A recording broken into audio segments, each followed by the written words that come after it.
Hearthstone Global Games. I'm Raven, joining me is Lothar. Of course, we're going to bring in you all the action for today. We just had a great series of Czech Republic versus the Philippines, where Czech Republic, led by Stan Sivka, managed to get it out just about in a very close one. In an ace match, they delivered 3-2 with the Elemental Shaman at the end. A very exciting match. Hopefully the next one will be as exciting.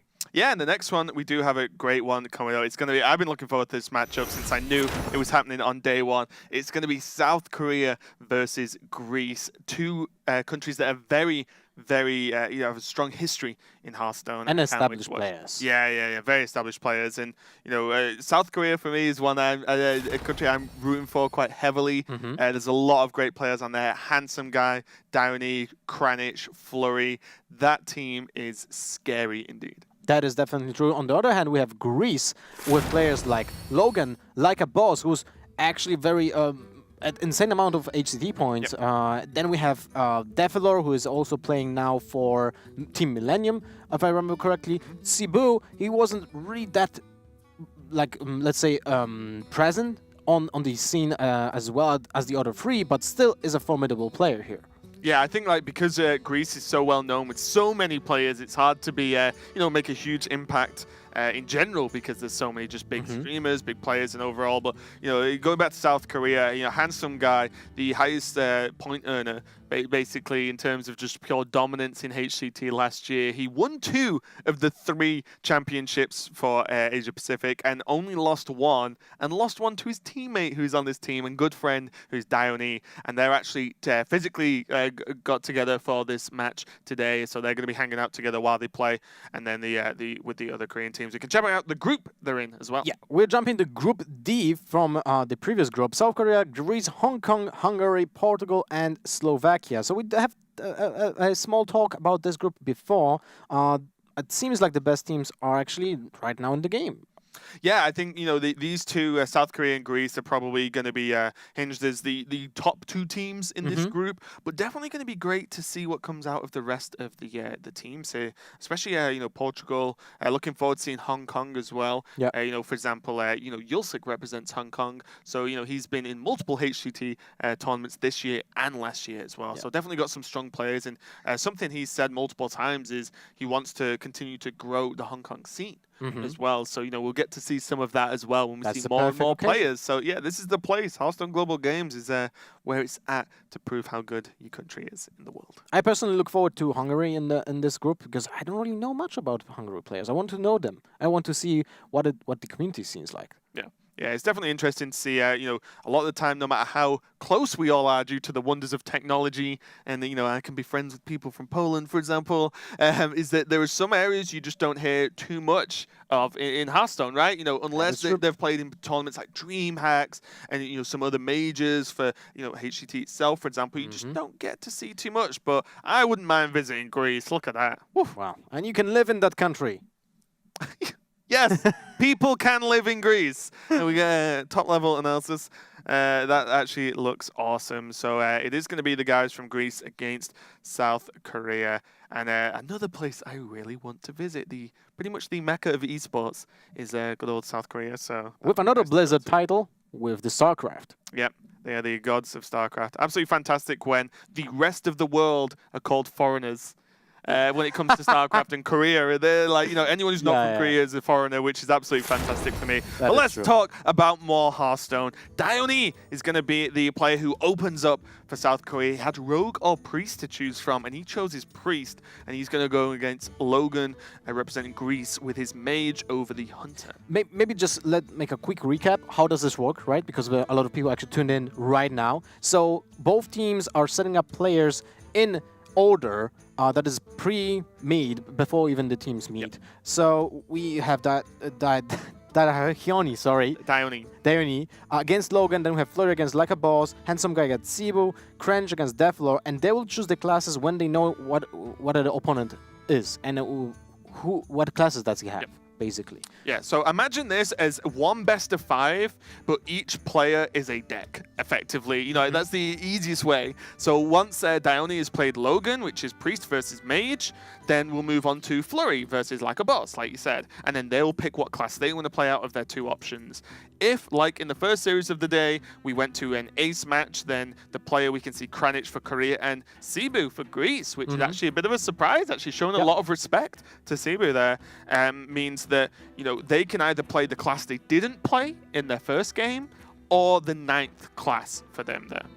But let's go into the game because the players are already starting. It's Hunter versus Rogue, the first game. Yeah. So they're not starting quite yet, though. No, they're not starting quite yet. Oh, sorry. So yeah, they are going to be going into it, and it looks like it's Mage and Priest to kick off. Yeah, it's fine. The format is new, everyone. The format's new.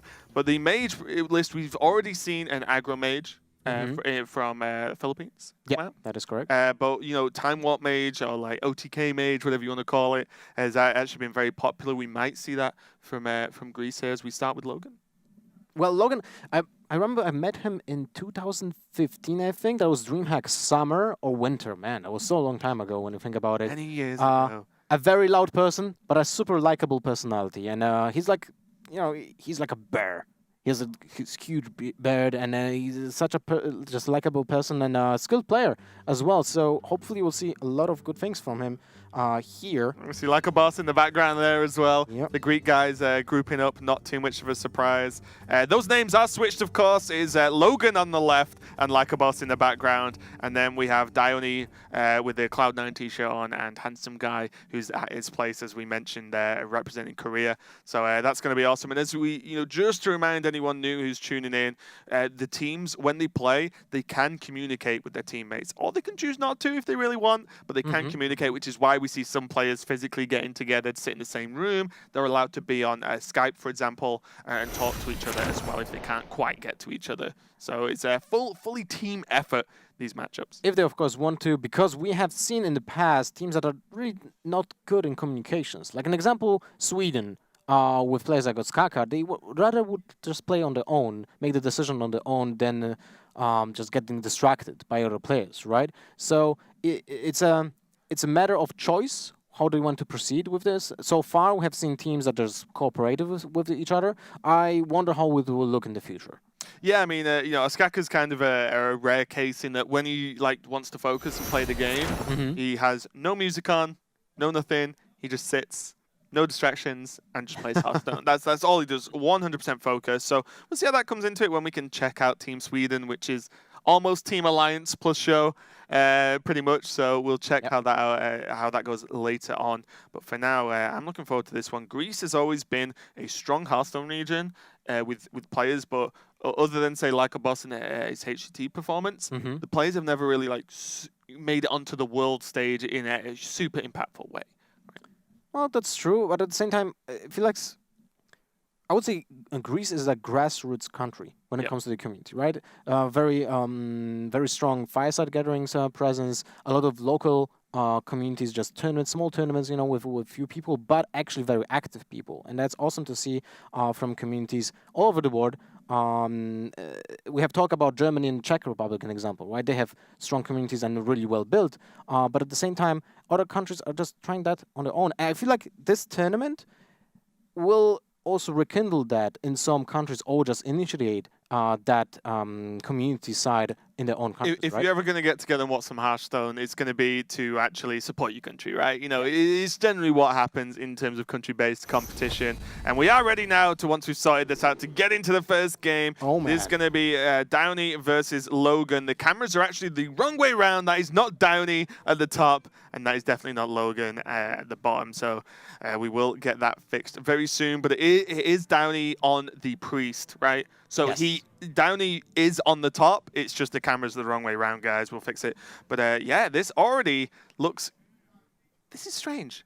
Is it? I mean, it's Purify Priest. Well, yeah, like I said, I just wanted to We highlight. talked about it in the previous hours of the broadcast, because it seems like Purify actually made into a competitive deck on its own.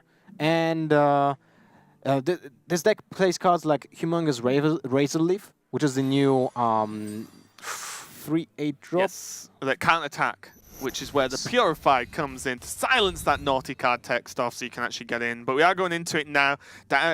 Logan on the bottom playing the Time Warp Mage, so we do get to see this secret in play to gain an extra turn, whereas Downey is going to just play out the Priest and start to go a little bit heavy. We see Inner Fire. No surprise to see that card, plus Divine Spirit. There are a lot of high health minions in the deck. You can just kill someone very quickly with this deck, depending on the draw. Well, it can go to, like, the Humongous Razorleaf can easily go to 20 damage in just one turn. Yep. From 8 HP to 16, and with Power Ward Shield it's just 20 after you double it, right? So that is actually an insane amount of damage. And also you can do silly things like double Divine Spirit and then you just OTK, which is kind of nuts, guys, kind of nuts. Although the stars do have to align for that to work out, but that's kind of what the deck does. We see a lot of card draw for Dione now. It does have the Cleric onto the board, Powered Shield, and an Acolyte of Pain available. And we see, this is the drawback of quests. You pretty much just always pass turn 1.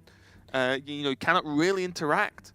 That's true, but at the same time, it feels like Logan would actually play the quest this turn 1 anyway, because sometimes you just play Babbling Book on turn 1, but when your opponent played a Cleric and just can attack into it, quest. Yeah, then it's not really a waste here in this scenario, because otherwise it would just pass. You would just not play the Babbling Book, most likely. You don't want to give a Priest draw on turn 2, because historically speaking, Priests have usually the turn 2 very weak.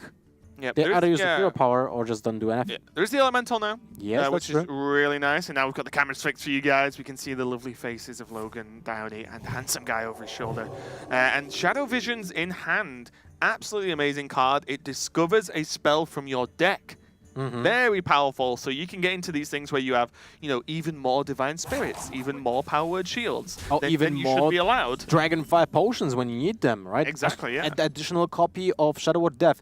You can think about Shadow Vision as a tutor for a specific card in your deck. So if you didn't draw both copies of that spell, you have actually a huge chance to actually get what you want. Yeah, it's really nice. It doesn't reduce it or anything like the Primordial Glyph for Mage does, but it's just way more accurate, and sometimes getting that one extra spell changes the game completely. Downey has the option now to just trade heal if he really wants, or just get that Acolyte down for even more card draw. I like the Acolyte more because you just want to use the mana efficiently and also have the Acolyte of Pain already on board to, an example, buff it with a couple Talon Priests that you can top deck from the deck. You can use Powered Shields if you top deck from the deck. So you just want to have that Acolyte already on board to make it a threat if you just use the Inner Fire combo, an example as well, right? Yeah, this is what's I think the scariest thing about this Priest deck is you can just die. Like, the Priest can almost build a threat out of nothing. You know, like any minion, like you said,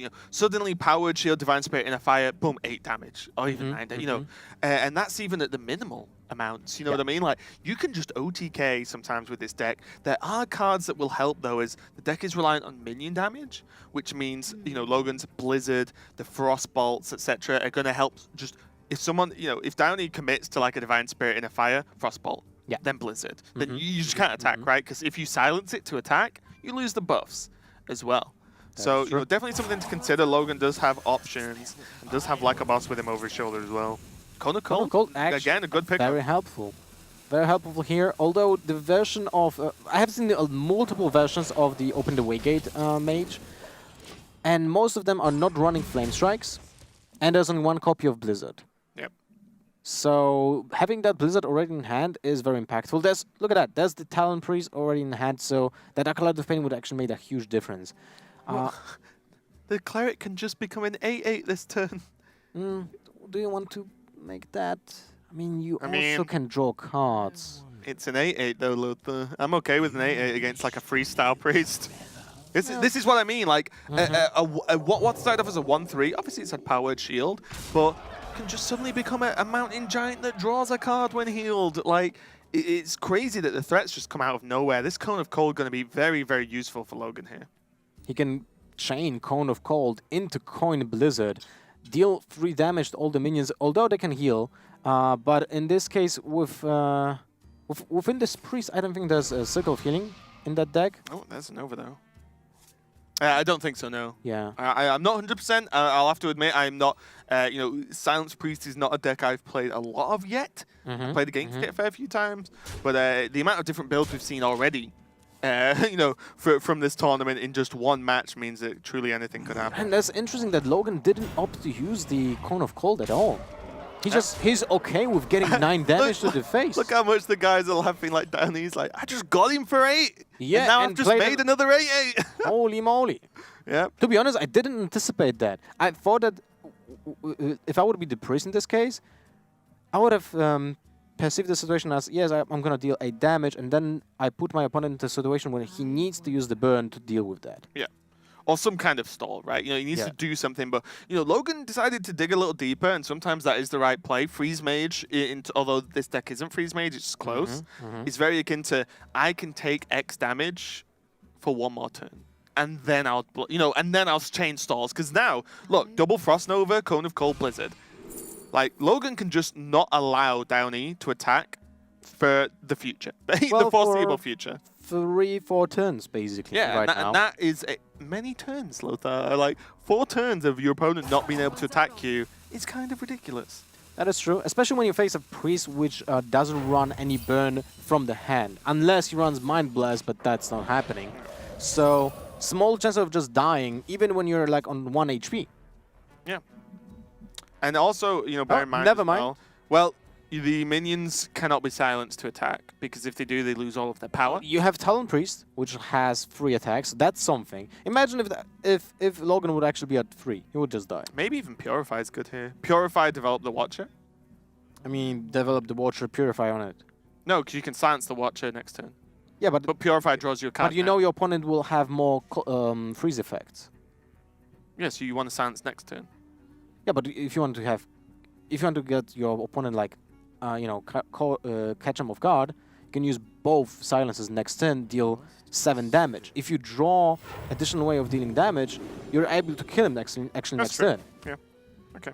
Let's see where he goes. Wow, the Dirty Rat in this deck is nuts as well, just because of the fact that you can actually get out the Sorcerer's Apprentice and kill it instantly. And you need the Sorcerer's Apprentice. As a Divine Spirit.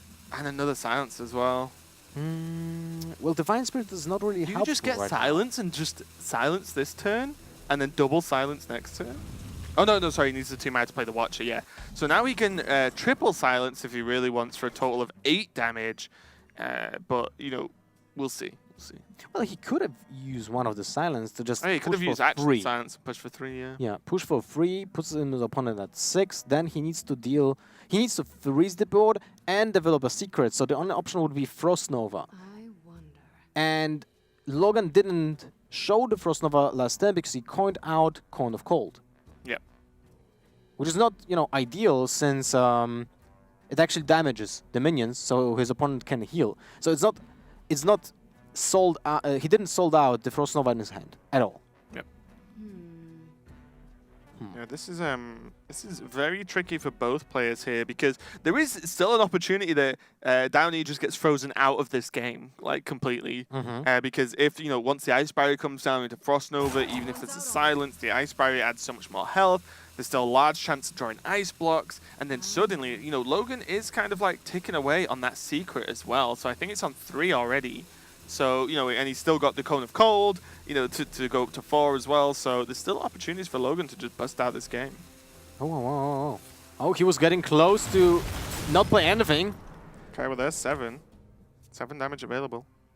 And a card draw. Oh. Inner fight. Wait, is that lethal? No. Because all the minions that he silences can do attacks. He can silence, heal to 5. That's 8. It's going to discover the options are Purify, Potion of Madness. That's one additional. Does Potion of Madness damage? get it him? Wait, Powered Shield gets to 5 to 7. That's 7. Oh, yeah, it doesn't matter. He can shield. But does he have enough mana to do that? Silence. He has lethal with Powered Shield, right? I think so. Powered Shield on the Ancient Watcher. No, you can't do that. You need to heal first. You silence. That's silence first.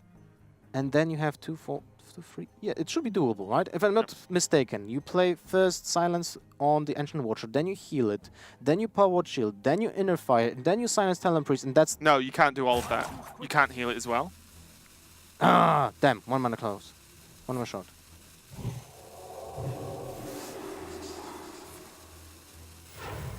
Okay, it's just gonna basically just say, okay, next turn I got you. Mm-hmm.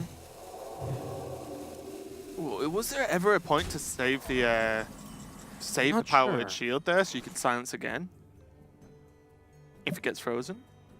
It's easy for us to say because we can see all the freezes, but you know, if so far you've seen like the Blizzard, you're probably expecting this kind of stall version as opposed to any kind of I think most versions that try to OTK run so many freezes anyway. So we'll see how it plays out here. Downey still has a few options. The Potion of Madness could be nice for an extra 1 damage if these minions stick to the board. Logan might be better off trading them away actually if he's ever even thinks about Potion of Madness as a card. Usually you don't think about Potion of Madness when you play against a priest. Second because you don't think about it, it happens and you lose. Yeah. That's the worry. you lose a minion with Death Rattle, and you're like, oh my god, I just lost a card, Oh, you or just the Death died? Rattle effect, yeah.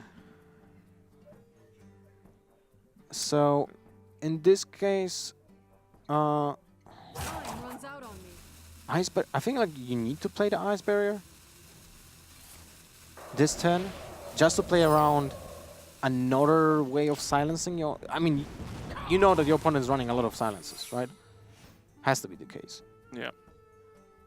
So now that's just the secret is Ice Barrier, so not going to be Divine yet. Spirit. He has Divine Spirit and Inner Fire. This So gets he's- very tricky because every single time Downey wants to try and set up lethal here over the past couple of turns, he's had to like stall and stall and stall and not quite get it. And I think he has to just buy time again. So if he uses Silence right now, the Ancient Water gets to 4/5. Plays around a random secret, I guess. He could do, yeah. Although he saw the Cone of Colds were discovered, right? Not discovered, but were from random effects. So if he's keeping count of the amount of effects that happen, he's just got to test for the secret though. Ice Barrier's proc. So now Downey knows exactly what he needs to do. So he has 10 damage. Can he do any more? Did he just miscount? He's just gonna hit him. Doesn't care. Yeah. You can only freeze me for so long, friend. But I think he gonna miscount it because he was pointing out the heal on the Ancient Water. So he silenced and then he pointed out the heal. He thought he can actually heal it back to 7 after Oh, he silenced, past you it, know? yeah. Because that would have been lethal. Archaeologist. Gonna pull out the ice block, no doubt. Yep, there we go. So there's one more turn for Logan. The power of that card is absolutely huge. No more silences for Downey, but well, that's actually a big deal. No more silences in his hand will not help him with attacking after the freezes, and Logan can now still has 2 turns to just heal. Sorry, not heal To get to the quest. yeah, to freeze the board and just get the parts that he needs. Cold Light Oracle is actually pretty helpful as well here. What do you think about? No, you need to develop the Frost block. The ice block. I just was thinking about Frost Nova, Cold Light Oracle, to get the pieces out as soon as possible, because yeah, maybe you can just finish off the game without having ice block. I out. think you might just get Nova'd. That's the problem. You could just die to Yeah, Nova. that's true. You don't want to throw a game because you were too this extra greedy, right? Like if they just have Nova, game, like that's it. And Logan said done for the day to a certain extent. Downey now is just gonna, after this freeze, just gonna heal up, continue drawing more cards, trying to get more options. And also That was a silicone healing. All right. I mean, okay. Oh, you can draw the block. That's actually amazing. That is actually amazing. Potion of Madness, get him! So there's the block proc, and now it is no more options available yet for Logan. A lot of card draw, and one Frost Nova left, but is that going to be enough? He also draws 2 cards right now. Divine Spirit and another Dirty Rat. Silence. Well, shouldn't he do that first if he was planning on doing it? It's fine, it just procs the block, right? Doesn't matter. Yeah. Well, oh, look at that. Second ice block. So now you ice block and Nova, right? You have to. And Ice- draw? Cold Cold Light, block, ice right? block, draw. Yeah. Will it overdraw as well? 3... It will overload his opponent by 1. Hey, one. 3, So go 6. to Oh, 10. it's 7. Oh, Yeah, no, go to mind. 10. But it's 8. Yeah. Even oh my god! Look how weird this deck looks from Downey. You know, like his hand looks crazy, but he's actually getting the work done. Minions are pretty much immortal to a certain extent in terms of how awkward they are to deal with, especially for Logan's deck here. Finally, a Doomsayer, but even with silence in hand, there's just no real fear. Yeah. He's gonna try and mill him. Well, there's actually no more cards for the priest. Yeah, Downey just drew approximately 1,000 cards. Ooh, Shadow Visions. Well, it was that pointless. it's just Shadow Visions, Yeah. Shadow Visions, and Shadow Visions. Yeah, so that is all of his cards. No, it gone. doesn't work this way, right? When when Oh, the it deck was is the empty. last card, right? Yeah. So yeah, that would have been the Ice Block proc now, and now it's all on Logan. No more defensive options really, apart from that Frost Nova, and he will know there are still silences left. So is there a way for Logan to actually win the game? If he draws Molten Reflection, it's still not enough. He would have to get card draw, and that's GG, basically. No more way of OTKing if your opponent will just kill the Sorcerer's Apprentice, and that's most likely happening this turn. Looks like Downey's going to use the silence, of course. So, although Purify hurts you, right? You draw 1 card, which is 1 fatigue. But your opponent is able to deal 18 damage. But the problem is you can't purify your opponent's minion, as we well know. So silence is actually just more powerful to be able to silence out an opponent's minion or your own. So we'll see how this goes now. Being full attacks here for Downey, being able to prot the block, and all on Logan to do something quite spectacular here. Without the second Sorcerer's Apprentice, I think that's GG. Well, obviously he doesn't know it, but he can assume that in those 9 cards left in his opponent's hand, there will be at least 1 silence effect. You would imagine so. He's going to even draw. Kabbalist Tome. Not going to help. 1 more card that can help you in this situation. Not really happening. So it has to be Doomsayer Frost Nova. And that's about Cross it. the fingers. Hope for the Well, best. wait. Can he get a spell that will chain a reaction to overdraw him and kill him with fatigue? Because heal all minions from Kabbalist I Tome? don't think so. Because they're class specific, right? Too bad. There's 1 fatigue for Downey, but it is not going to matter. He's even going to silence. Okay, the plan. That was his weapon of choice. He was like, what do I want to kill my opponent with? And it is the huge carnivorous plant indeed. So Humongous Razor Leaf actually finishes up the game. yeah, it's actually amazing. We see Purify Priest brought to a tournament by one of Korea's top players, and it winning. Most importantly, Downey is victorious for South Korea, going 1-0 up over Greece. And there's Handsome Guy. He's going to be playing later, who's sat over his shoulder there, ready and waiting for the next game. And that was a crazy game. We saw OTK Mage versus Purify Priest. What is this meta? I really love it. The fact that we have so much different decks, right? The priest can. We already have seen Dragon Priest today. Well, a different Dragon Priest that we're used to. Then we have seen the Purify Priest. We can still see Miracle Priest, an example. Then we go to the other side of the table, and we had Open the Waygate Mage. We had the Elemental Temple Mage. So much diversity right now in the fresh metagame. I love it. Love it. Yeah, absolutely amazing. That is just game 1 of Korea versus Greece as well. So that's going to be awesome to continue.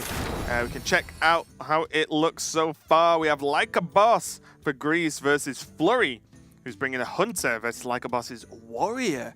Very nice pick. If this warrior is Taunt Warrior, Hunter generally has a very good matchup, in my experience at least, as you can just apply so much heavy pressure. Your death rattles are a real pain to deal with as well, and the fact that you can just generate additional beasts as well with macaws, for example, you can get so much more value. It does depend on the Hunter build though, definitely, so we'll see how that works out. Well, I love the mid-range Hunters with the Hydra as well, with the new 8/8 drop for 5 mana. It's actually so huge. It destroys every single taunt that the warrior can play, and just go through that.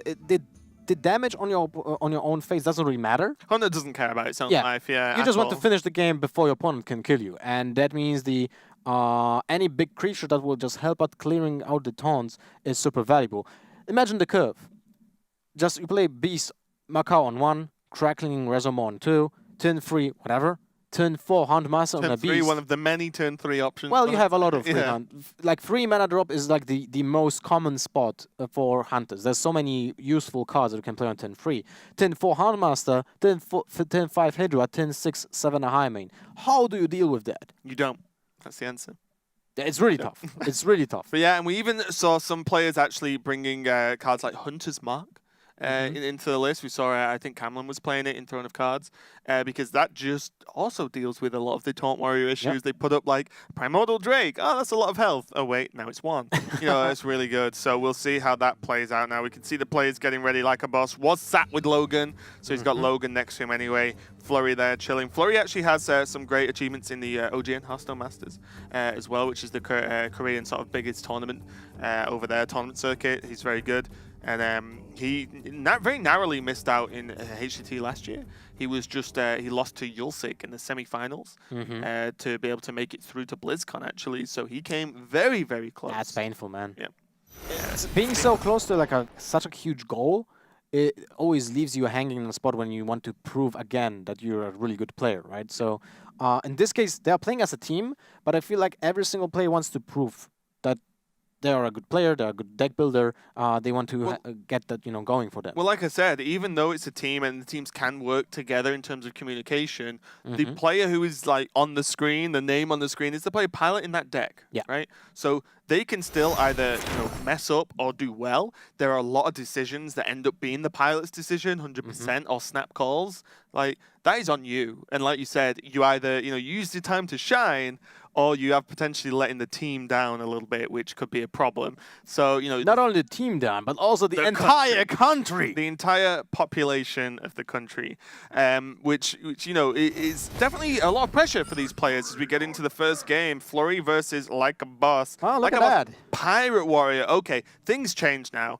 This can actually be pretty tough for the Hunter, because although they have a lot of early game, their early game is nowhere near as good as the Pirate early game, mainly because of Fiery War Axe. And because of patches as well. You lose one card that is actually very impactful in the world of 1-drops. And in this case, that Makar doesn't have the synergy with the Kraken Razormaw anymore because it just dies. And you can't adapt. Imagine if that Razormaw comes down, gets the adapt on the Jeweled Makar, gets the plants out of it, trades in, you get additional 2 minions that allows you to trade with another pirates, which is actually super impactful. In this case, he's not able to do that anymore. Yeah, really nice pick here, Like a Boss on the, I think at least on the better end of the matchup here. And like I said, Jewel Makar, even like +3 attack can be nice, but not if it's just dead, right? That's the issue. Answering the 1-drop is kind of huge, but never mind. Oh my god, I told you I love South Korea as a team. And we have the Golaka Crawler, get wrecked, pirates. Well, sometimes it's not enough. Even when you play it on turn 2, or you just kill. It's the return of the Totem Golem. Yeah. But we have also the Turtlex Hatchling, which is a 3 mana 2/2 minion just adapt. Yeah. So it can be a 5/2, it can be a 2/5, it can be poisonous, it can have a taunt. It's actually not a bad minion in this situation. If it has a taunt, it actually soaks up maybe 5 damage from an Arcanine Reaper. To be honest, against pirates, if it soaks up any damage, I'm happy. But yeah, we can see Knuckles as well, which is kind of great to just see in a deck. Flurry already, there you go, head in hands, sat back. Okay, it's Pirate Warrior, and Like a Boss, it's almost like they can see each other. Is that like Flurry was like, oh god, pirates, okay, and then Like a Boss is like, yeah, it's pirates, but now Mega Crab. The Galactic Crawler gonna eat up the deckhand there and actually just be pretty okay with life at this point. That is true. Pretty far on the board. Fireworks doesn't trade into it unless Fireworks coin upgrade. I like that. Which, yeah, you might have to do. I like it because it just puts another really impactful weapon on the board. It's 8 damage to the face. Still good. I love Flurry. He was actually my pick for winter. Oh, really? Yeah, he was one for the APAC region to get through. Yeah, Flurry was actually my pick. He didn't quite make it, but I do love the guy. Imagine the game without that upgrade here on the Heroes. What was it? Divine Shield. Nice. Not That's bad. good. Not bad. Build your own mini-bot. Whew. 1 mana off now because the coin was used for the upgrade. Cannot put out the deckhand and the cultist. I would... This is a weird turn as well. You can deckhand trade to kill off the minion, because the problem is it's a beast and you go into turn 4. What if there's Houndmaster? 4/4 Divine Shield against Pirate Warrior? Taunt? I'll take it. Really bad, yeah? Yeah, I'll take it. So I mean, it's not even Houndmaster. It can be Crackling Razormaw as well. yeah, there are options, but so there's the double trade, although it feels to have 6 damage into a 2/2. It feels horrendous. Or, can just drop the Bloodsail Cultist this turn and just say, look, you probably can't kill it, but you might be able to, because as he said, Razormaw changes everything. Poisonous. Poisonous plus plus free attack, right? Yeah. Wind Fury. Well, then you die. Then your own minion dies, still but trade still, up. yeah, but it's still fine. It's a free drop against a free drop, so it's like it's an even case. And you gain the momentum, right? Yes, but at the same time, I feel like Hunters outvalues the minions of the Pirate Warrior, so only the weapons can bring the warrior back into the game. Oh, he's actually looks like a Oh, boss man. has found a 3rd line. Just going to go for the hero power instead. This means that he is going to save up that deckhand to proc an additional durability on the weapon. So and he just continue. wants to make his own here we Arcana go. Reaper. So it's poisonous, can't be targeted, and summon 2 plants. Feels like Poisonous might be the most impactful here. Yeah, with the Divine Shield. I was thinking, like, can't be targeted. Well, Divine Shield, yeah, it's kind of fine. Warrior kind of deals with things with direct attacks anyway. So, yeah, Poisonous. And now a Hyena.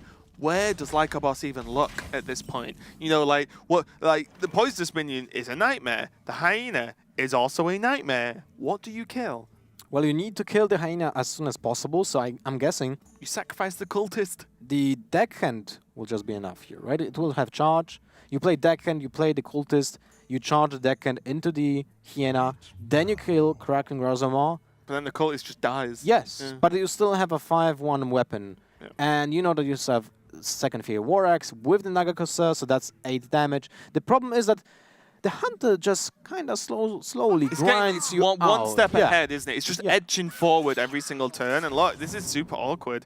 And in this, you know, I said at the start I felt Pirate Warrior could do well versus Hunter, but you know, maybe I'm wrong. It's not a matchup I've played tons of, to be completely honest. But this is not the most standard of Hunter decks. There is Knuckles staring at us in the hand there, which is great. But yeah, Razormaw, something I will say, Razormaw is just super powerful. Probably, or at least one of the most powerful cards in the set, in my opinion. Especially because it comes down in the game like so fast, right? Oh, I want to see like a boss's face. Yes! Oh my god! He's just like, he almost got up and walked away. He was like, no, I'm not playing a game where Knuckles is involved. And This it makes doesn't no sense. die. Look at that. Oh, it's sick. It's sick against pirates. It's You awesome. kill the minion and hit face at the same time. Wow. Knuckles making an impact. It has 7 HP, which is a huge difference for the Fury War Axe, because even if it gets buffed by Nagakosa, it's still outside the ring. You got to think about it as well. Wind Fury, you know, adapts. Wind Fury, Taunt, Divine Shield. Like, imagine Wind Fury. You do 6 damage if you trade into 2 minions. 6 damage to face. Yeah. You buy so much board control and And still just like, Handmaster. man, nuts. Okay, Knuckles- I'm gonna go home and craft Knuckles. Well, I have 2 decks that I really want to play when I'm gonna get back to the hotel. One will be Stan Sivka's Warlock, Yeah. and second one will be Knuckles. And the second one will just be a Hunter deck with Knuckles in it. Perfect. And now, like a boss, so many awkward decisions. He has so many minions available, but there's still the Poisonous Beast on the board. Any minion he plays, unless he trades into it, of course, dies. But the problem is if he trades into it, he's putting 5 damage into a 2/2. So he's just going to say, right, Smart Life. He does have Leroy and does have the second Fire War Axe for some damage, but Ooh. you know what? Flurry has a lot of damage himself as well. That's 10 damage this turn, but he goes for the Macaw first to see the drop, and it might be... Hydra? Ooh. Oh, well, it's Emerald Hive Queen. You don't want to play that yet. Yeah, you might Well, probably you just... can play it with Soul Hand. Yeah, that's fine. Apart from Kill Command, of course. We'll keep that, of course. Yeah. But, so the Poisonous Pterodax kills the Nagakosa, you deal 3 damage with Knuckles to the face, you develop 2 1-drops, and a weapon, so you deal additional 3 damage to the face as well. That's enough, right? You don't need anything else. Yep. Even if you draw a minion next turn, if it will be like Houndmaster, you're still able to play it for 6 mana with the Emerald Hive Queen here. Yeah, and I think at this point as well, there was a question of whether you want to keep the Poisonous minion on the board and actually just Kill Command the Corsair. Okay. But then you run out of value, right? Because Pirate Warrior specifically can just burst you, so you don't care about having a 2/2 available. If this was Taunt Warrior and you could kill a Taunt and not use the 2/2, then you might. But you want to save the kill command to basically win the race at this point. So it's 6, 10, 16 damage right now in the hand from like a boss. He still needs a another second heroic strike. Exactly, yeah. Yeah, this is looking grim. Knuckles Hunter beating up Pirate Warrior. Who would have thought it? Only here at HGG. No Handmaster. That's not really impactful at all. So we have 3, 5, 6, 8, 11. Yep. 16, 18 damage. Not enough. Yeah, that's definitely a whiff for Flurry, and that's when you kind of get a little bit afraid. Yes, because now there's one out left for like a boss, and it's the second copy of Heroic Strike with 20 cards left in the deck. Sorry, no. There we go. 19. Like Kabos is telling us, there's one out. Like Kabos is a very, visual player. He gets super emotional. He plays for his family. We saw this out from HCT last year. Super nice, super cool guy, but he gets very invested in the game, and you see that in his actions. And it's all on the Heroic Strike. That is not a Heroic Strike, and that's going to be very difficult to deal with. And a conscious choice for Flurry to not use the hero power while he had free mana, because that puts the Mortal Strike in range, so that will be 6 damage, and that will actually make it lethal with Heroic Strike as well, instead of the Leroy. Oh, yeah. So he cut the chances of dying for another if he had the combination. Heroic Strike and the Mortal Strike, yeah. And what this does as well is Flurry just has lethal, unless something crazy happens. Yeah. So now, like a boss thinks about what to do, I think, or he just sipping. Yeah, he's just going to finish his drink before he finishes up. It's fine. So, well, can he do anything? Or is he just messing with us? Well, what's funny is Knuckles provides a lot of damage. Well, a lot. 3. Looks a lot on the board. But, like, he can't Heroic Strike Knuckles down. And then anything else he kills are pretty much 1 or 2 attack minions. All the power is coming from the weapon and the kill command we can see in hand. He doesn't know there's a kill command there, of course, but he's just setting it up, doing what he can do, going for it. Well, it's one of lethal, right now on board. 3, 6, 8, 9, 11. 14, yeah. Yeah, it's 14. So kill command is going to pretty much end this game. Oh, Kodo as well. Good to know. Well, Good to know as I try and copy Flurry's deck list. Look at that. It was actually pretty close to not win this game. Yeah. Without the kill command, he wouldn't be able to do that. Also, because of the fact that he didn't hero power last turn, to just play around the Mortal Strike. If he didn't have kill command, he would have hero powered. Yeah. That is going to be it. Flurry takes game 2 of South Korea versus Greece. Yeah. South Korea is like my pick. So we'll tell you about this as we cast and as we go on. We were asked to pick some countries that we wanted to support that wasn't our home country. Yeah. But I couldn't pick UK, for example. I was just like straight away, South Korea, easiest pick of my life. And so far, they are not letting me down. They are 2-0 up over Greece. Mine was Ukraine, by the way. Went for one of the easy ones. But yeah, what a match so far. Like, these deck lists are crazy. We're seeing Silence Priest, Purified Priest, sorry, from Dione. And then we see Flurry bring in Hunter, which looks regular-ish. The idea of Hunter is pretty straightforward, whichever way you chop it. But, Knuckles and a Kodo as well just proves that there's some sort of, anti... You know what? Kodo is actually good against the Armor Smiths and Bloodtooth Braves from Taunt Warrior. So, cool deck-building ideas, and, I expect nothing less, one, from South Korea, but also just from everyone in general as we step forward through this expansion. The next matchup that's going to be Handsome Guy, multiple-time HCT Championship winner, versus Cebu from Greece on the Shaman, and Handsome Guy on the Druid. Oh, well, wow. Ooh, first Druid of the day. So, one thing that I just wanted to add about the game that we just saw, because still, I don't need to add that. The Galaka Crawler actually saved 2 damage. Yep. And that was enough to not die in the final turn. But now let's go to the Druid.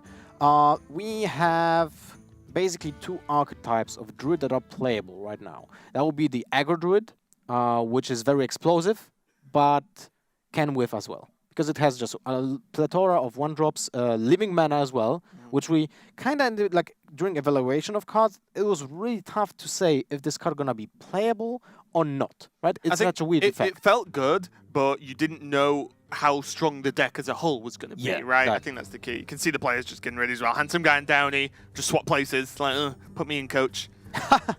All right, and the second archetype of the Druid is the, let's say, Ramp Druid without the quest. So it plays 5 attack minions, but it doesn't play the quest, because usually when you had played like 5 minions with 5 attack while playing Druid, you probably will win. so it doesn't need to have the quest. There's also a third archetype, and it's one you may have heard of. It's called Jade Druid.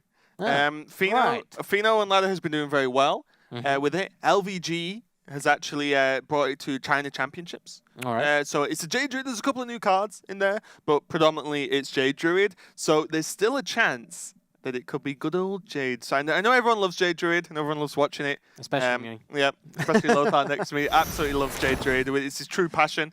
His favourite colour is green. And yeah, so there is a chance we might see the Jade Druid come out to play. And the Shaman, we've only seen Elemental. So far, Yes. Variances on Elemental, like double Volcano was super cool to see from Czech Republic. From what we saw of the Philippines team, seems fairly standard, fairly straightforward, which is what you feel an Elemental deck kind of is, at least in Shaman.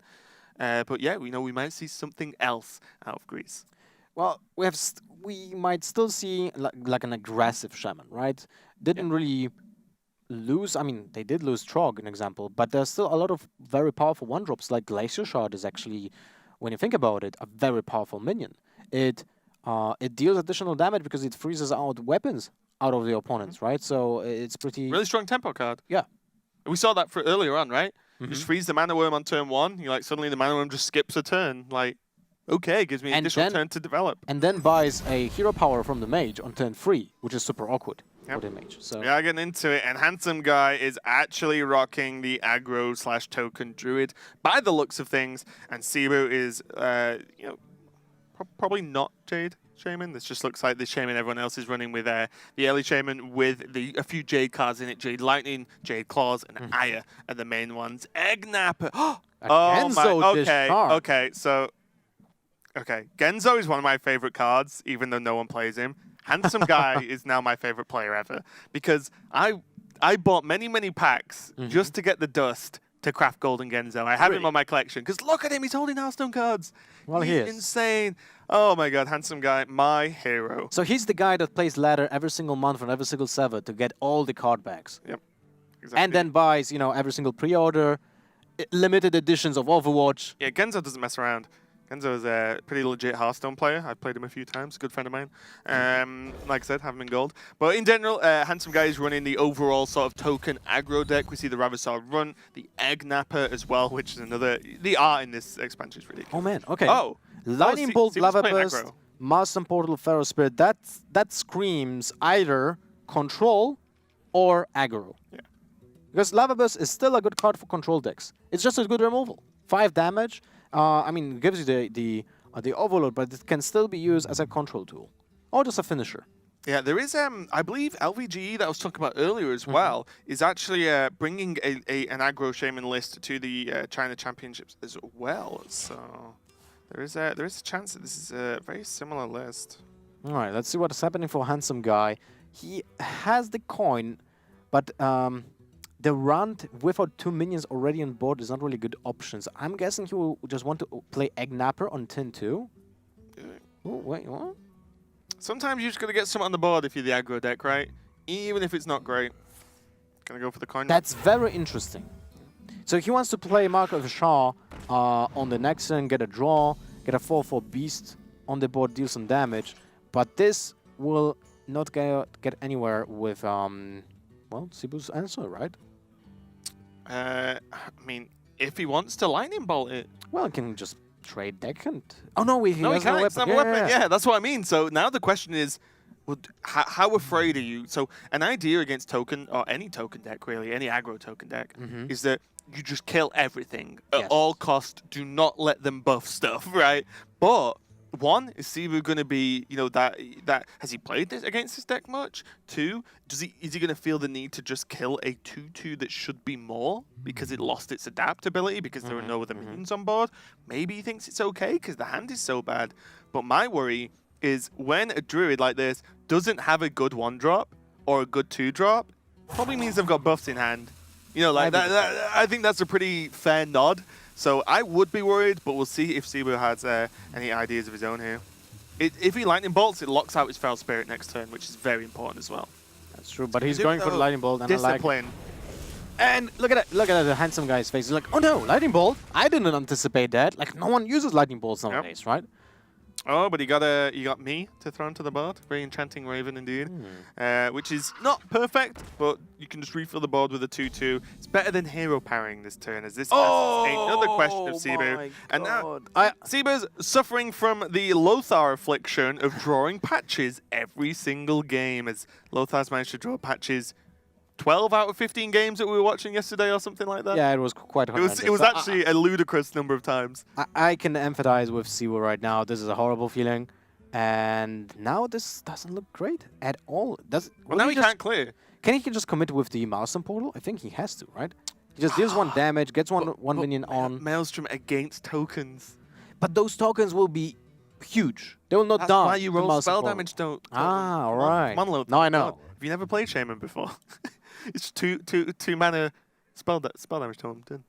Well, you can just play Wild with Justica Trueheart and just pick That's true. that totem every single time and get that Maelstrom portal to +4. Right, what does he do? This is from turn 1. Cebu's had some awkward plays here. And the problem is Handsome Guy's just going to rock Eggnapper next turn, probably. And then start to really stack up the board. He's going to hold back. I told you. He's going to hold back and just go for the totem this turn. Oh, all right. Well, this is a fantastic draw. You might actually think, when you saw the Lightning Bolt, you might actually think your opponent might be playing Hex. But at the same time, if he's like pure aggro deck, he will not be playing Hex at all. Yep. So, Eggnapper into Innervate Mark is actually good spot here. Then you trade the Enchanted Raven on the totem. You can't leave that around when you know that the opponent's actually running a lot of spells. Yep. So having an Eggnapper that's a 5/3, I think it's better than a 4/4 Raven because it doesn't die to Eggnapper's not a beast. Simple. All right. No, that's the thing. Eggnapper, I'm pretty certain, is not in fact a beast. Well, he does look like a turtle, right? But it's a Tortolan. Yeah, Tortolan. Yeah. So I think he's actually classed as humanoid, even though that's not a tribe, of course. Well, you can still play the Mark of Show, just not draw a card, right? Well, I was going to say, I think it's even fine on the Raven. If there's direct removal, right, then your Genzo is safe. Or, though, I was going to say this play, the other line is Innovate Genzo and Mark. The other problem with this is you are open to direct removal on Genzo, who could potentially be very valuable indeed. And now it will eat the Lava Burst, right? You can't really allow this to live. Cebu's like, what does that card do again? Was Genzo in Ungoro? It's like, I've not seen that card. It's like, no, he wasn't. He's been here a while. Just waiting for his moment to shine, and Hearthstone Global Games is where that shining was happening. Well, and Cebu can't really allow that. This is just too much card advantage, too much damage. He needs to play Lava Genzo Burst. cannot attack. Yeah. Like, Genzo just cannot attack. It's Definitely when you know that your opponent is running a Druid that can empty his hand really fast. So that single attack from Genzo will actually buy so much damage for the Druid. It's probably game. One attack of Genzo might actually mean game here. Yeah, I generally think this. I'm surprised Cebu's taking this long over the over this turn, because you cannot allow Genzo to attack. The second Genzo attacks and gets any value, you're in trouble, because that value is instantly translated. It's not like Jeeves, where the draws happen after the turn. They happen on the turn. Yeah. So you just fill your hand and then start playing cards. So it is going to eat the Lava Burst. We do see Bloodsoul Corsair come out, and then Handsome Guy. And No Downey. patches. Yeah, that's probably what they said. I do not speak Korean, but not that we can hear them anyway. But lip reading, all I saw there was patches in hand. They actually just raised in the chairs a little bit, you know? Ooh. All right. Eggnapper, anyway, you are right. This is a Tortolan. It's not a beast. It will not draw a card from Mark of Shar. He's cheeky though. But in this Don't case, trust that smile. Handsome Guy knows there's a patches in the hand, so it can trade with the Tortolan, with the Eggnapper, and then play Maelstrom Portal if needed.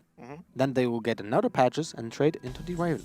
Ah, yeah, it's the old Maelstrom into patches play. Yep. Yeah, I think this is reasonable though, because that's a worst case, I would say. And if that happens, then the odds on the charge coming out are very slim. So your Raven is alive, and then you Mark of Yasharaj into a draw, right? So True. But there's also a chance to just use Feral Spirits right now, because in theory it trades with both minions, and your opponent did use one Mark of Lotus already. So the other thing that can be played will be a Mark of Ashar, which usually is being played as a one-off in those decks, unless you're super heavy on beasts, then you play both copies. yeah, I think it's going to be very important for whatever Cebu decides to do here. He needs the Flame Wreath down next turn. Mm-hmm. He can Feral Spirit and still Flame Wreath, of course, Mm-hmm. but he needs it. He needs something that is going to try and contest the race, basically, that is difficult for Handsome Guy to deal with. Again, we do not know deck lists. Deck lists are hidden from their opponents, from us, so there could be, you know, there could be naturalized in the deck for all we know. There probably isn't, but there could be. So, you know, getting the Flame Wreath down means that there's a big opportunity to be able to race here. Oh And I my. think that's what Cebu needs to do. Cleric, not too shabby at all, but Handsome Guy is going to be able to deal with this with a Mark of Yasharaj. Savage Draw, not what he's after. Definitely looking for a cheap one-drop here to get the run out as well with the hero power, with the buff. Did he get? Oh, there's an Got him. Art Squire. Perfect. Now the Runt will actually get the adapt mechanic out. Probably wants to look at something like health, actually, because of that Savage Draw. You just want your board to stick, and then Savage Draw out. Well, it can have Death Rattle with the plants as well. True. And you've just seen Maelstrom, so it's reasonable. Mm-hmm. What else can you get? I mean, attack is not that bad in general as well. If you don't have anything else like the health. Yeah. Look, you play an aggressive deck, okay? Attack's always fancy. Let's see. +1/+1, taunt, and stealth. Well, it seems like +1/+1 it is. I think you just make it a 3/3. Yep. Still a good opinion. Reasonable. 2 mana, 3/3. Would have played that, right? Yeah. Hammer of Twilight. Look at that. It's 10-5. For actually 6. Oh, Let's see. he's got a sick turn. You can just hammer into deckhand, clear everything but the Squire. So then suddenly, Cebu's in a very nice spot. Handsome Guy on 0 cards, pretty much. Yeah. And that deck doesn't really have a card draw apart from that Genzo, I'm guessing. Genzo, Mark of Yasharaj, we've seen. Probably not. No, I think it might rely on a living mana. Not as card draw, but the fact that you don't have mana to play any cards anyway afterwards. So you kind of just use your 2/2s to just battle with the board, and then over the course of a turn or two, you've drawn enough cards to carry on again. You know Kind of what's like a funny stall. with living mana is that your opponent might actually not kill any minions, just not to give you mana for Savage Roar. Yeah. Oh no, you always have 3, right? You can only put 7 minions on the board. Well, oh if yeah, you, on if the you, max that's when turn, you, on the yeah, max that's turn. like Yeah. 10-10. Yeah. So he's going to clear up this. This is nice. This is opening up a huge turn next turn as his Flame Wreath Faceless into Feral Spirit. I think Cebu has got this in the bag now. The stabilization has happened due to Handsome Guy just getting a Genzo cleared up so easily. If that Lava Burst wouldn't be in the opening hand, Oh man, game over. Cebu would have been just, man, in a horrible position. What do you think about just Flame Reef and Feral Spirits just right now? Oh yeah. Just chuck it on the board and race now. I wouldn't even mind face. I wouldn't even, mind the Twilight Hammer to the face. You create a 4/2, which is basically like the swing of the weapon next turn. This kind of aggressive deck from the Druid as well doesn't really run normally swipe Wrath. It doesn't, you know, maybe Living Roots, but oh, is Living Roots out now actually? That's a good question. I think someone tweet me, let me know. But yeah, so this deck doesn't normally run AoE. Not that Druid has great AoE anyway. So I think you just throw it all on the board, go wide, create the elemental, and push for a serious amount of damage. You can't do anything to these 1/1s anyway, right? The Divine Shields stop you interacting with them pretty much at all. No, that's correct. Living Roots has to be out. See, Cebu's not with anyone in person by looks things, but definitely on a call with the team because he's blatantly talking to whoever to try and get some advice. Maybe just speaking to himself. Some players Maybe. do that. The thing is like This is a lot of talking to yourself, though. I might check him out afterwards and just saying, "Are you okay, Cebu?" So Savage Draw is going to be the only option here to get through these Feral Spirits. well, you need to do that. You push with your face through one of those, then another one kills the second, and you go to the Shaman with 4 damage. Well, it's not a lot, but you don't really have any options. Oh, that's it. Handsome Guy is definitely playing off the top here, and the top is not treating him well. He would need a Nourish, and there's nowhere in the deck that card. You just can't meet it. I mean, you probably would have said Genzo wasn't in the deck as well, Lothar, so... Yeah. Well, how can you dig yourself out of this? So he didn't want to play Mark of the Lotus, so... You can still play it. Yeah, but do you want to? I mean, you can't combine this with Living Mana, because it uses all the mana. Unless it's turn 8, and that's still Oh wait, that's So you actually can next do it on turn. turn 8, Yeah, yeah. you can do it on turn 8. Okay, so that actually makes Playing sense. to the living mana out. Yeah. I say out. Living mana doesn't win you the game, but it's definitely a problem. Mm-hmm. Bitter Tide Hydra. Well, if 4 mana 7/7 wasn't enough, a 5 mana 8/8 could be, but not this turn. Without The- overload. Yeah, Woo! with no overload, but definite drawback though when there's a lot of low attack minions on the board. But yeah, the not going to be down this turn due to the overload from the big Frail Spirit into Flamewreath Faceless. The previous turn, Galactic Crawler and Hero Power looks pretty straightforward to me. You know what's funny now? That the 7/7 can actually like think, do I trade here? No, it doesn't. It Probably hits not, face. right? It hits face every day. The problem is that your opponent's deck is way more explosive than yours, at least at this point. Still, right? So even if you raise, that's 11 damage, and if you swing with the hammer, your elemental dies out of the Twilight Hammer because there are 2 1/1s that can trade into it. Unless you use with the hammer to kill the 1/1. Well, that clears it up. You go face in this case when you have a taunt totem on your side of the board. Like I said, you can just sort of turn on the race at this point. So that's a lot of pressure now coming out from Cebu. And it's not living mana. We might even just see a concede at this point. This is going to be very, very, very difficult for Handsome Guy to carve himself out of this one, even as a druid. Goes for the mark of the Lotus, so he wants to kill nothing. Anything. Basically. But yeah, Bitter Tide Hydra's going to come down this turn, no doubt, from Cebu. He's a bit of a smile on his face there, probably feeling confident. And as soon as this Hydra comes down, Handsome Guy might just call this one a day. Oh, and a Flaming Totem. He can play actually the entire hand and still totem up. The entire 2-card hand. Oh, when you think about it, sometimes those cards are like 7, 8 mana, so you can replay them. So Galactic Crawl goes into the Divine Shield. That's like 100%. Now you just have to think: do you want to use the 7/7 to clear up the Argent Squire or the other minion? Probably the 7/7, right? Let's Probably. go wide on the board. I mean, You drop in a Hydra, you don't really care. your opponent is not even running a Oh swap. no, you probably double trade, right? You just trade. You have Hydra. You just don't want minions to attack the Hydra. Well, you tap first, you see what you get. That's 2/2 minion right now. 9 damage to the face with the Flame Tongue Totem. Seems like a good choice. I don't like this actually. I just like it. The only way you can lose is if somehow like Handsome Guy gets 1,000,000 tokens and then hits the Hydra tons of times. You know, to Right. kill Cebu off through the Hydra effect, which if you don't know deals 3 damage to the hero if it takes any damage. So any 1-attack minions effectively deal 3 to the hero's face. So you know that's the only way you can really lose at this point. We see the second Defender of Argus picked up from Handsome Guy. Absolutely horrendous draw, though. It looks like those guys are happy. As long as they're having a good yeah, they're having fun. They're having fun definitely with this deck. And some guys like, Dionys probably saying like, God, Handsome Guy. why do you have to lose this game? We're supposed to win 3-0. yeah. They're still discussing. They're like, so if I play Argus, it's a 2-3. If I don't play Argus, we probably die. might be the case, yes. So that's 15, 19, 23, 2 off.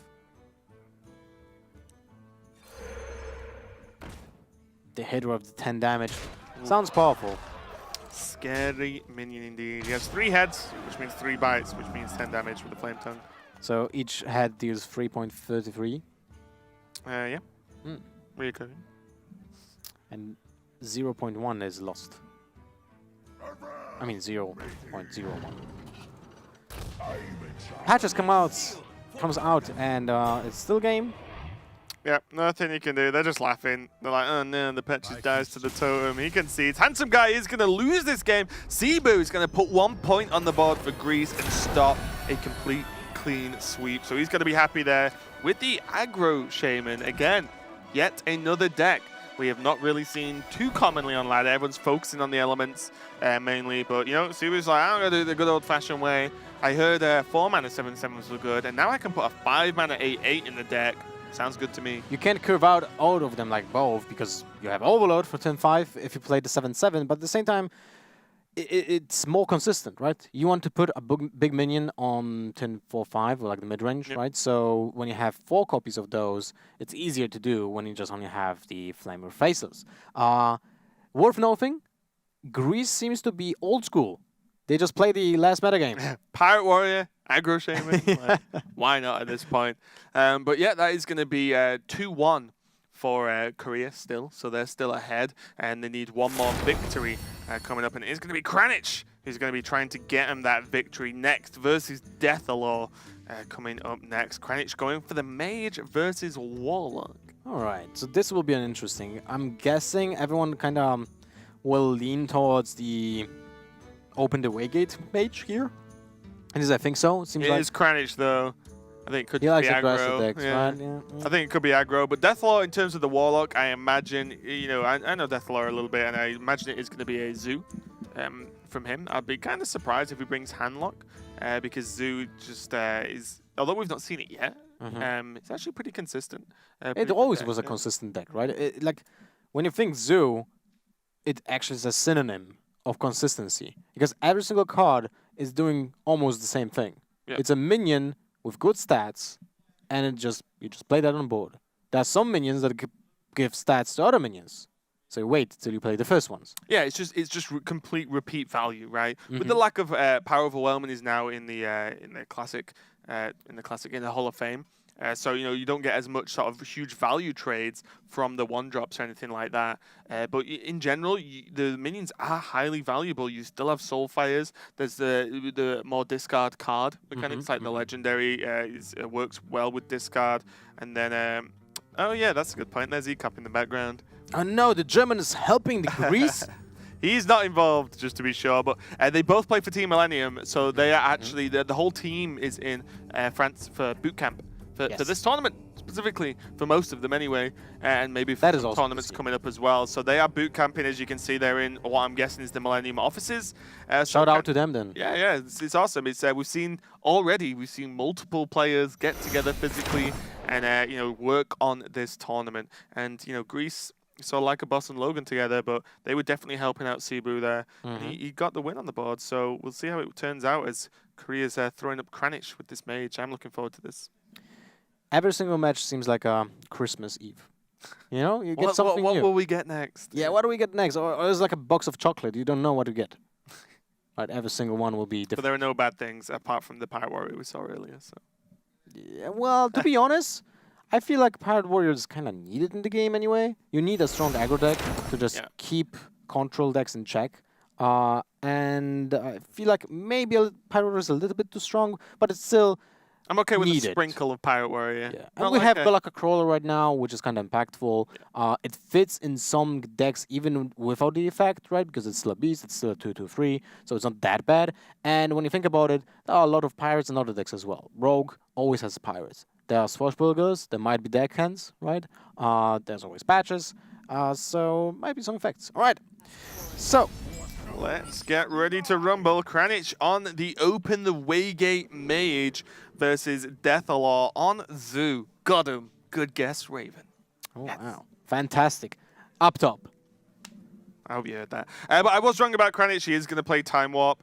It's going to be cool to see how he works out the deck. The deck already looks reasonably similar to Logan's, the Freeze Mage style version. So we'll see how he plays this out. Zoo looking pretty straightforward. You may recognize these cards from every other Zoo iteration we've had the past year or so.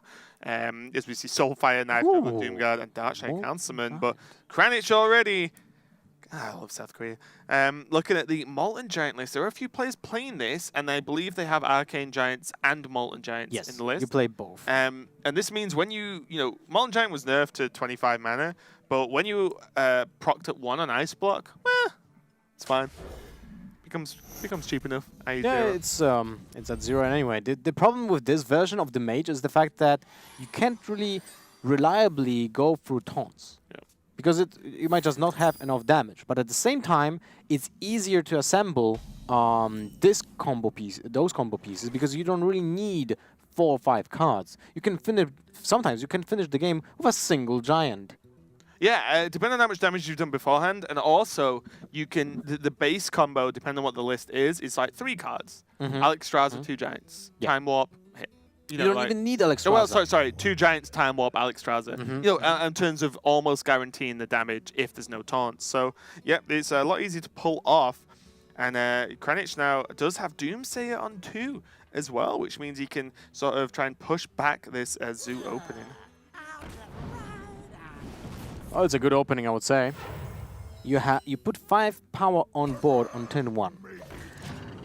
Seems reasonable. Seems reasonable, and it's especially reasonable against a Doomsayer. So because now Kranich can't really play that. But he did draw a Frost Nova. Yeah, I think he does play it. I think so? with this deck, yeah, I think you've got to go for it. I don't think there needs to be what Direwolf exactly to kill it. Some people instead of the PO are playing Abusive Serpent. Those people are crazy about that. Well, I have seen those people, and yes, they are crazy. No, I mean, yeah, I'm not saying like I would have gone for Doomsayer there, but there are obviously reasons with so much power available that you wouldn't.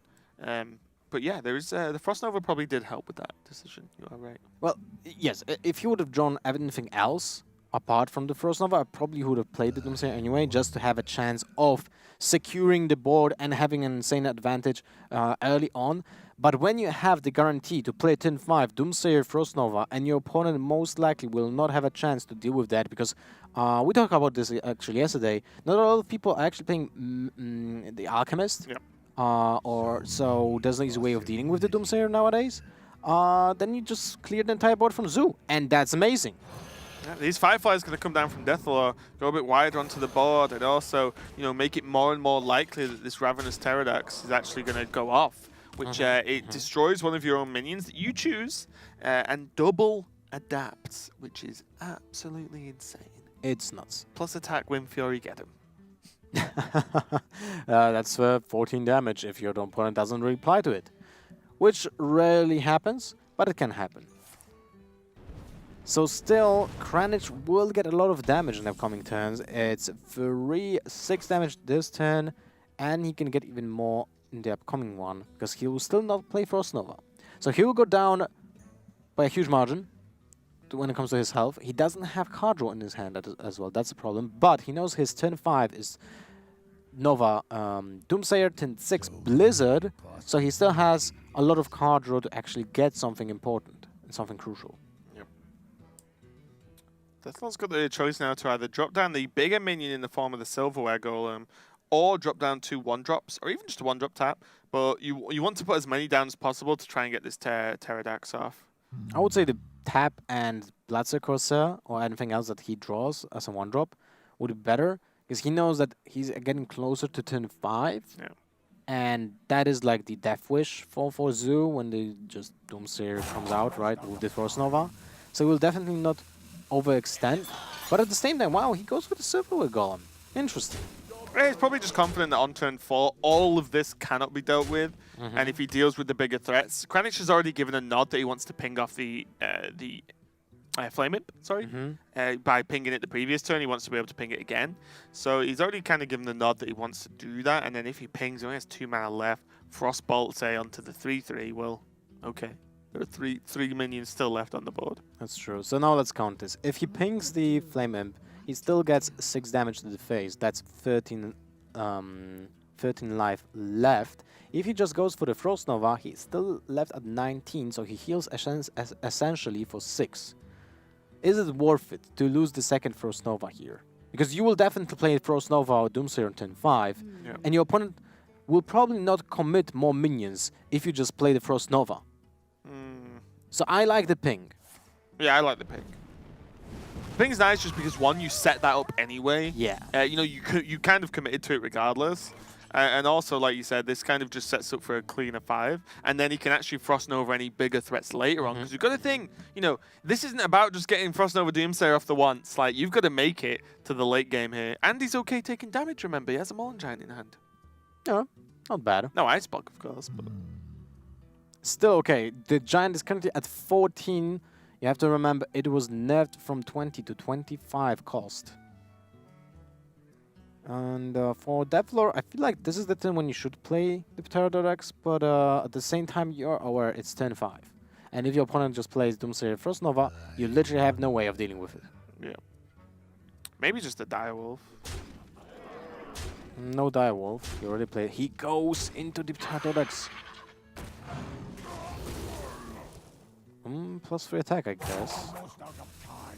Well, +1/+1 is not that bad either. Poisonous can be okay.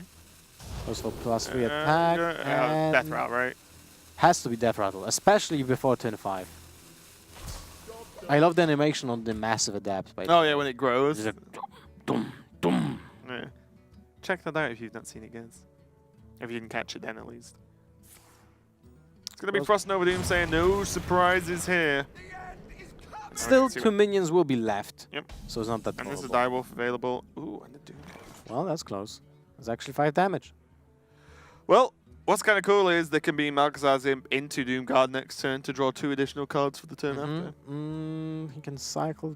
Well, definitely cycling the Corsair would be amazing.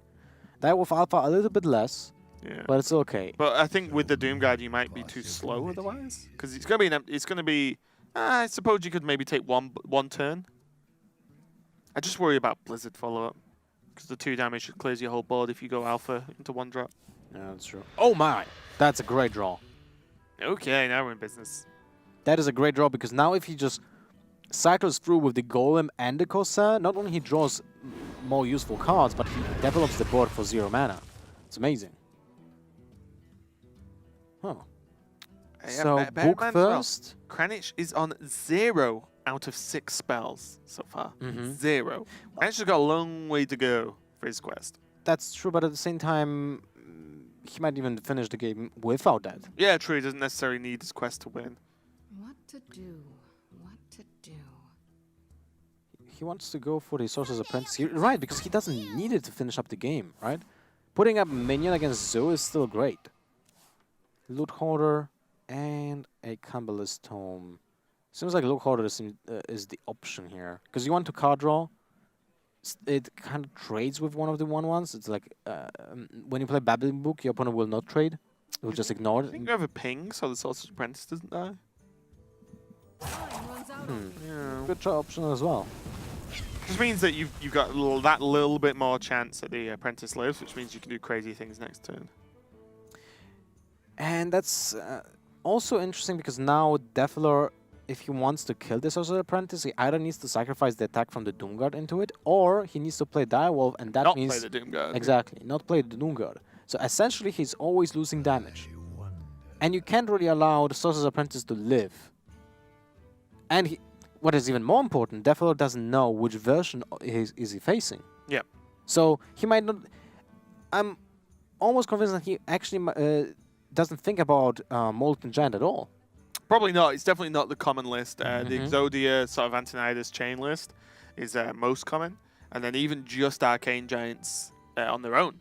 Yeah. It's actually more common, I would say, than Moltens. And when you play against a Warlock, you don't really need Exodia. I mean, the full OTK combo. Because you need 3 Sorcerer's Apprentice deal 18 damage. And you play against a class that will actually deal damage to its own health pool. Ooh. You got the Silverware Golem And onto a the second board. Doomguard, that's sick. So now Direwolf and second Doomguard is an option for next turn. Pretty huge. That's a nice block. So he can develop Ice Block, play Babbling Book, and Frost Nova. Although, he might just go for Actually, Loot Holder. I like Blizzard Book. You think so? Yeah. Blizzard is so expensive. Get it out your hand while you can and while you're relatively safe on 12 health. And you can squeeze the obviously Book first to see what you guess. Oh my, second Ice Block, that's Look sick. at Kranich is like, yeah. Wow. It's like a third Ice What a Block in the deck. roll. But yeah, I like Blizzard because it's so awkward to deal with, to play, because it's 6 mana, and then you can actually just get it out now, and then and not have to worry about it later on. Just the Frost Nova is so much easier to actually play. All right, well, still an interesting choice. I feel like there's merit to both. Both Blizzard, as you say, it's an expensive card, I give you that. But at the same time, you want to develop the ice block as soon as possible, especially if you plan to play Kabbalist Tome next turn. That's true, yeah. Just gonna go for the Nova. Lothar wins this round. That's a very impactful minion, actually. Knife Juggler. Very impactful one because it can help you to clear the block while you're still frozen. Yeah, Kranich is now one spell into his Waygate. Not quite there yet, though. Got plenty more to go, another 5. And yeah, he's got to work out how he wants to do this, because this game is going to have to either stall out for a long time, as he doesn't really have the beef to be able to finish up this game at all. All right. The cycle from the imp is so important in this case. It's just you never lose value. You just play a 5 mana 5/7 charge without a drawback. That's a certain card. That's insane when you think about it. Now the Blizzard will come in handy because it will kill the kill command. What am I talking about? The Knife Juggler. Yep. It's gonna be nice. Crazed Alchemist. And as well for Deathblow. And look at that. The Molten Giant will come out for 1 mana. That Tome needs to get into the freeze effect if that's the case. But this is pretty nice. Otherwise, doesn't want to go for the loot order. No. Nah, you played the Mullen. he You played played the Mullen, yeah. Look at Deathlow's face. Yeah, he didn't He was like, anticipate that. What? He didn't anticipate that God. at all. Okay, so this is a huge threat now for him to deal with. Crazy Alchemist not going to do too much to a Mullen Giant. Oh, by the way, he plays Crazy Alchemist. Yeah. All right, that's awesome. Akari Fellhound, though. That's going to put up a little bit of a speed bump at least. Soaks up the damage from the Molten Giants. That's nice. Although, unfortunately, he just lost the Imp, so he doesn't have the cycle anymore. You know, the sickest play. Akari Fellhound, discard the Wolves, Crazy Alchemist, and Fellhound to be able to So it's trade with the 8-3, Mullen Giant. And then it dies to Frostbolt, and you're like, Shush, Lothar. I don't like your logic. what if a Flame Strike will happen? Some people actually play one Flame Strike in the mage lists. It's not that... Don't shoot down my ideas, Lothar. Come on. I'm just talking about possibilities, man. It would be funny if it happened, though. He has no good way to deal with the Mullen, actually. Whether he even wants to at this point, he might just choose to ignore it. If he ignores it, like, he doesn't know there are 3 ice blocks, right? Okay, he can play the Alchemist. Here we go. It is something he can do, and boo. He doesn't go I for it. thought we were friends, Deathlock. So he's playing around a second Doomsayer with another freeze effect, I guess. Oh. Yeah, if there's a second Doomsayer, then you're kind of in trouble, so pretty reasonable holding on to the Alchemist besides everything I was saying. Primordial Glyph opens up some doors for Kranich, though. Potentially getting another Frost Nova. I could get Polymorph. Polymorph, for example, if he wants to just deal with the Fellhound in that way. There's a lot of options. So I'm guessing there's no hurt when you just play Glyph first, right? Mana Bind, Freezing Potion, and Mirror Image. Well, if you play Mana Bind, you will get a Soulfire at some point, but that's about it. And Mirror Image soaks up some damage. In this case, it will be 6. Well, it's not really the best Glyph I have ever seen. And I feel like Mirror Image is actually the best option here. But he goes for the Freezing Potion. Another Ice Block! Are you 4 kidding Ice me? Blocks. Are you kidding me? Oh, Volcano. Meteor, sorry. Not Volcano. Volcano's Shaman card. Meteor, I apologize. He's actually going to be very useful here. Holy moly. Also, I think there's a slight mispositioning on Deathlord's side playing the Fellhound on the far right. Because it had Taunt, so if it was going to die, then there's nothing with Direwolf. That's Could have true, put one more minion on the other side of Direwolf. That's correct. But at the same time, maybe he was just counting on the damage from the taunt. But he should have just played the taunt inside of the minions, right? And now I imagine we aren't going to see Soulfire this turn. We can see that there's 3 cards in hand currently that are going to help with their Kranich's quest. But yeah, I imagine you have to hold. So it's tough. Do you Soulfire the Mountain Giant, or do you hold the Soulfire to just guarantee proc the block next turn? Even though we can see There's 3 more where that came from. It's probably not gonna happen, bro. It's like 4 ice blocks. That's crazy. It's actually sick. Meech is so good as well. Dude, that card's only 6 mana. And it kills Anything. everything on this board, basically. Ooh, okay. Oh. Get meteored. Oh, that doesn't really help, to be honest, now. Because of the way the alchemist works out. Get it out! Get it out! So it's 3 damage to the adjacent minions. Oh, a blizzard. Well, that comes handy. Yeah, I as mean, well. Blizzard's just reasonable as well, I guess. So you want to, if you want to play blizzard, you kind of need to play the ice block as well because you don't want to die to another soulfire from the top. Oh, you have to ice block this turn no matter what, right? Kinda. Because you'll die to any sort of direct damage. Well, what are the charge minions? Both Doomguns are well played already. Oh, right. There's the. Never mind. Because you can't. The Forbidden Forbidden Flame Flame actually works comes up. handy. Yeah, the 1 mana spare after playing the ice block means you can clear up the 1-drop. Whoa, Soulfire as well. This is That was close. And he's at 4 spells out of 6 in the quest. And he has 1 more generated spell out of his deck in his hand currently, which is Meteor. You know what tickles me a little bit? What? Kranich has played the 2 ice blocks he got from additional effects, not the 2 in his deck. Oh, you're right. Which is kind of great. It's like... That feels like, okay, another ice block. And now I know he still has 2 more left. I got this. Highly Is it- problematic. Positioning. Not playing around Meteor. Yeah. Oh, Punished. how do you know? Wait, Molten Reflection? Yeah, for the Oh. Giants. Well, do you need those? I mean, you have 4 giants, right?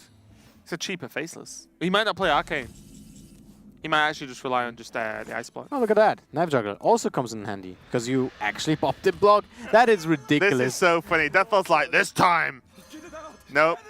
So Deathlaw's not been counting potentially that the 2 ice blocks first were the ones. And now he's like, please, last one. It's like, nope. 1 more, friend. 1 more. This is kind of hilarious. I just want to watch Deathlaw's face.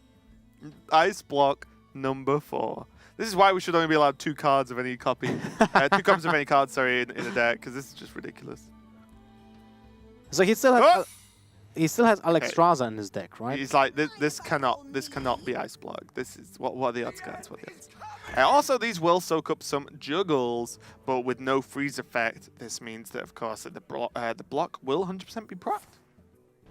That's true. I was thinking about, killing the villager, but that can actually kill you because of the fact that Ice Block doesn't work during your turn. That's sick. He can Pterodax into the 1/1s. Mm-hmm. But does no adapt taunt. Sorry, adapt charge. So. No, but that's why you go for the 1/1s, right? You got 2 goes again, the 1/1s, so there's the ice block again. Deathlaw's eyes are like, Well, that's it, right? 4 Yeah, ice blocks surely. is enough. yeah, I think you Pterodax into the taunts here. Sorry, into the 1/1s, the plants. Mm-hmm. Because then when the Doomsayer goes off, the plant's alive, and you need 1 to live to get lethal here. Let's see. What he will do. You could also just wait and go Clutch Mother Pterodax into stealth. Potentially. To try and just sneak it out. Because like I said, there's probably just no ice blocks left. You've seen 2 blizzards, I think, already. Okay, he goes for the Death Rattle then. Goes two shots. Missed. Oh, missed again. man. Harsh life. Divine Shield shall not protect you from a Doomsayer. What if the Doomsayer would have get a change? Deal 100 damage to each minion. And then Divine Divine Shield Shield becomes actually OP. helps. Anto? Antonidas wins the game next turn. Most likely. For sure. Right? No, it doesn't. No. It's 11, 12. So 2 off. So your opponent can't tap. Yeah, you have to tome. I think. Do you? Well, if you tome and you don't get a win condition, To do. you're not winning. Get an ice block, it's fine. No, wait. You actually win if you play Antonidas this turn. I mean, you win next turn. Because Cabalist Tome will give you a spell that will trigger the quest. But it needs 0 mana. Ah. Yeah, it's tricky. So yeah, Kranich is one spell away from time warping. Sorry. What if he plays Cobblestone right now and gets 0 mana? No. Boo! No ice block. Well, it is Just a wait to quest. see ice block number Look 5. at Deathlord. He's like, no way, this is a 5th one. Not like this. This is how crazy this deck is. I mean, this is extreme circumstance, of course, because 4 ice blocks, but let's see what Deathlord draws. Both Doom Guards are gone. Voidwalker not going to do it. And there's a lot of damage available here for Kranich. Well, if he just plays 2 minions, Kranich doesn't have a way of dealing with 2 minions, so he would have to go... I mean, he would have to Deathlord can't ping... tap either. He's dead next turn. Well,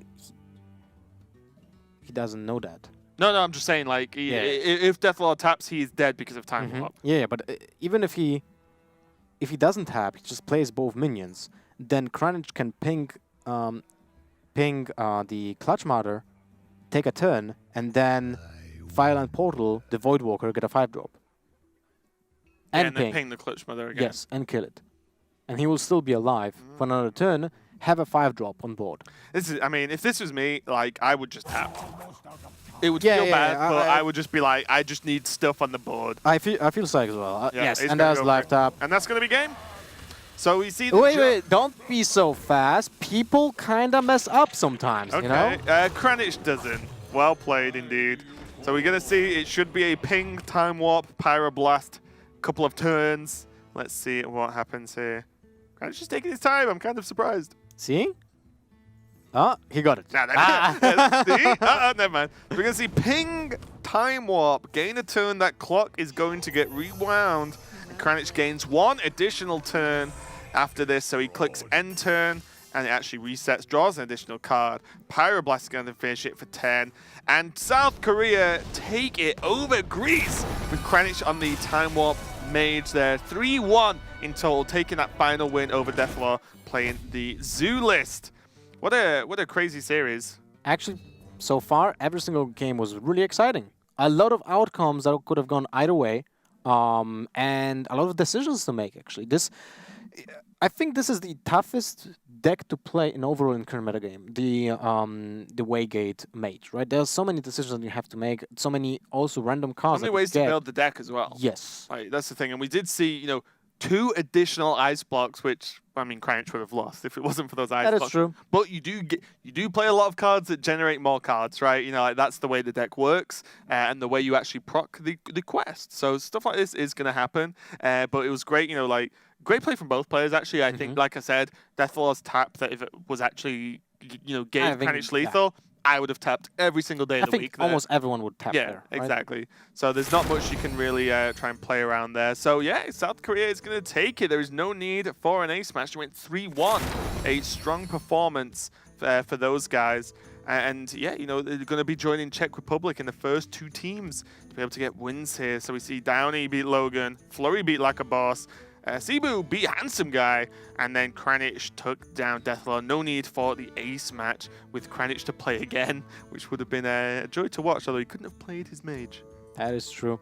So this is the second match of the day. We still have 3 ahead. And Your favorite coming up next, mate? Oh yeah, right. So we can check out the standings of this group, though, to see where they stand now. And I can guess South Korea is probably going to be at the top.